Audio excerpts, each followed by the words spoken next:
من به شخص آقای روحانی گفتم، میگم این سوختش چند در میاد.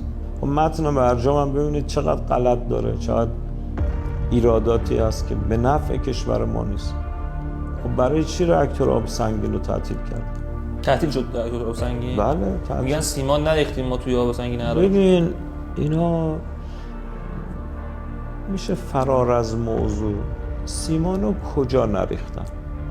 خب یه عده میان سوادشو ندارن، از منم نمیپرسن، مثلا میان این چیز راکتور در نظر بگیرید، قسمت اینجاها بتونیه، این یه حوضچه‌ایه مثل استخر گرده،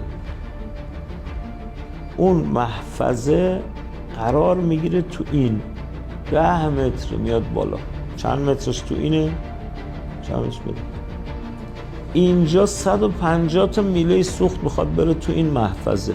پس این بتون ریزی ها بیشتر ساختار سازه است و حفاظه. توی اون استیله بتون ریختن، یعنی تو محفظه اصلی، نه تو این چاهک. این تو فتوشاپ کردن، ماله کشیدن اینجا بتون ریختن. خب مهم نیست اصلا تو این بتون باشه، شما یه دستگاه شکننده بتون میبری میزنه، چکشای هیدرولیک میزنی بتون رو میشکنی، این مشکلی نیست.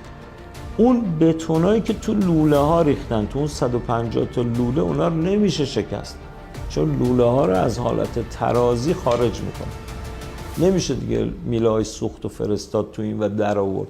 چون ببینید سوخت ها بعضی که مصرف میشن اینا پرتوزا هستن، اگه گیرم کرد دیگه کسی نمیتونه بره اونجا ببردشون. دقت میکنید این باید خیلی دقت ابعادی بالا باشه.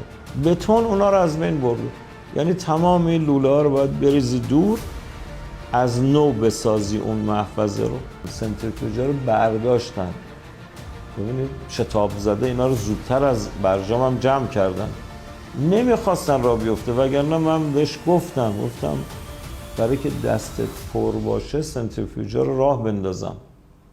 من به شخص آقای روحانی گفتم. ببینید خب اونجا تو اون جلسه افرادی بودن که نمیخواستن هسته‌ای حتی راکتور را بیفته. میگم این سوختش چند در میاد. وقتی طرف نمیدونه از نظر اقتصادی یا اقتداری موضوع فرق میکنه، باید بیاد تو جلسه‌ای که من نشستم راجع به سوخت چند در میاد صحبت کنه.